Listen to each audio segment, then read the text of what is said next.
Hello, everyone. Welcome back to yet another political episode. So, we are looking at one of our last states we're going to take a look at today with all these series going on here, and that is the state of Tennessee. So, Tennessee, of course, voted for Joe Biden with a 92% clip, but we did see as the 7.86% of, I would say, 10,000 people that voted against uncommitted. Did that happen to do with the more Israel Hamas vote?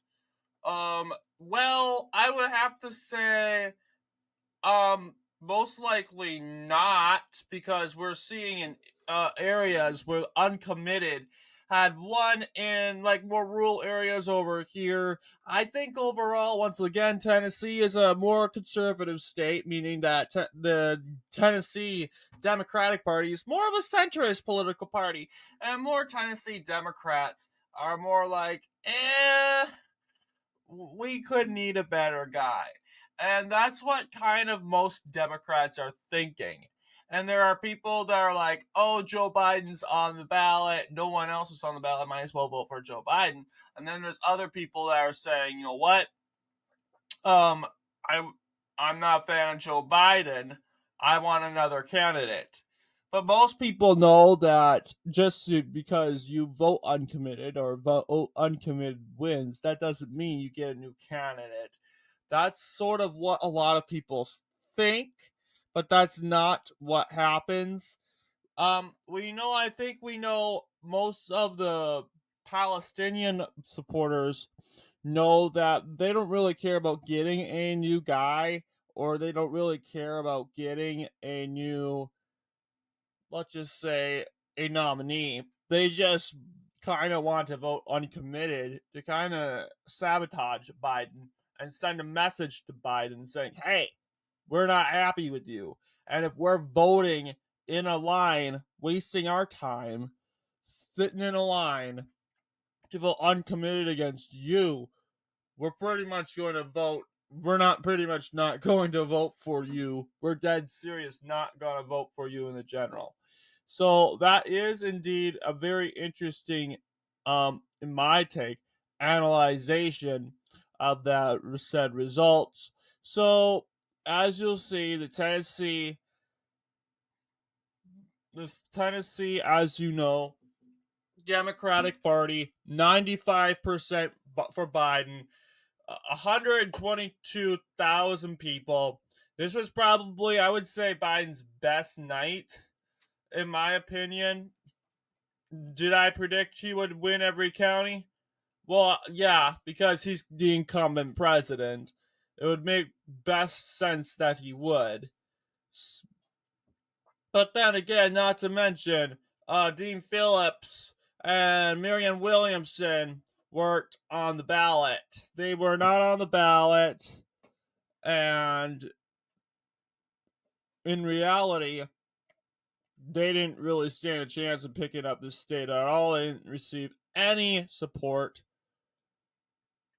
um, in this said contest. So I don't know.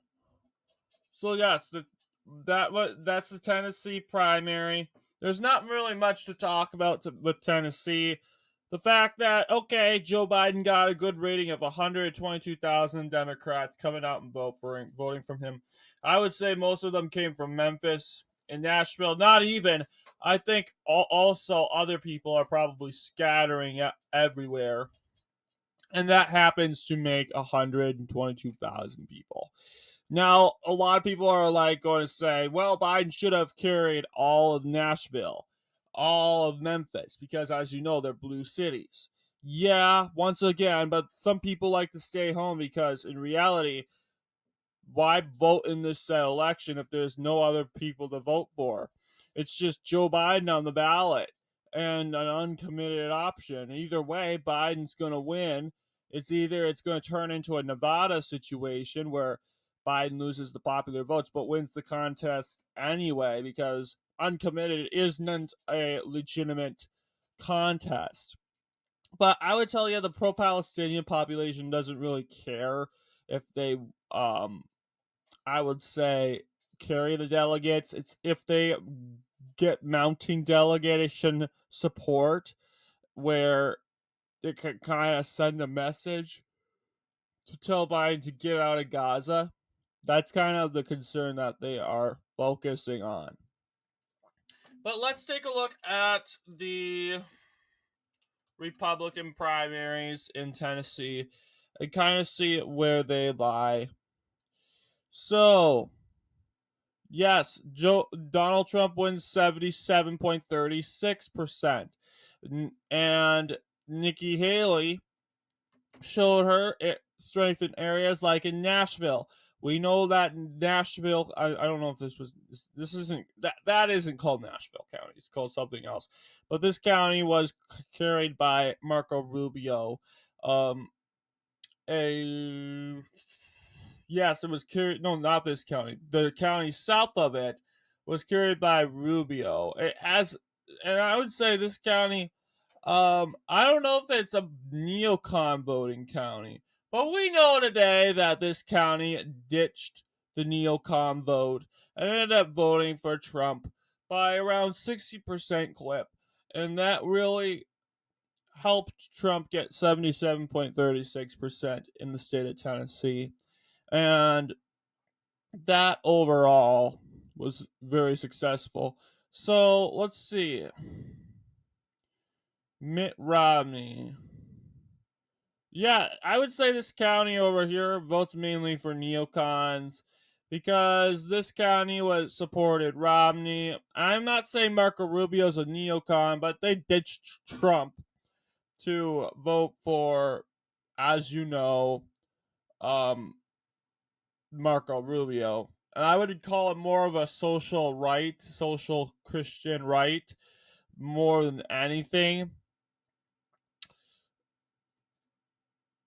McCain is sort of like a neocon, you'll see, but Romney mainly triumphed in that area. You get what I'm saying when it comes to, I'm just saying, the said area of Nashville that really had a good, significant impact for Nikki Haley.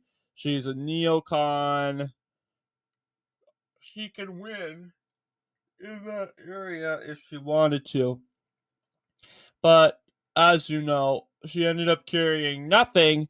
Trump won 58 delegates, once again paving his way to the nomination. 19% for Nikki Haley. This state is all in for Trump as we predicted it to be. Our predictions were correct. We predicted that Trump would sweep Tennessee, and we were right about that. We even had Trump winning every county, which was also correct. Did I think he was going to win by 70%, 77%? I probably around 70%, but I would say this is probably our most accurate predictions in the whole series so far. Let me know what you guys think. Thank you all for watching, and I'll see you guys in the, as you know, the next political episode.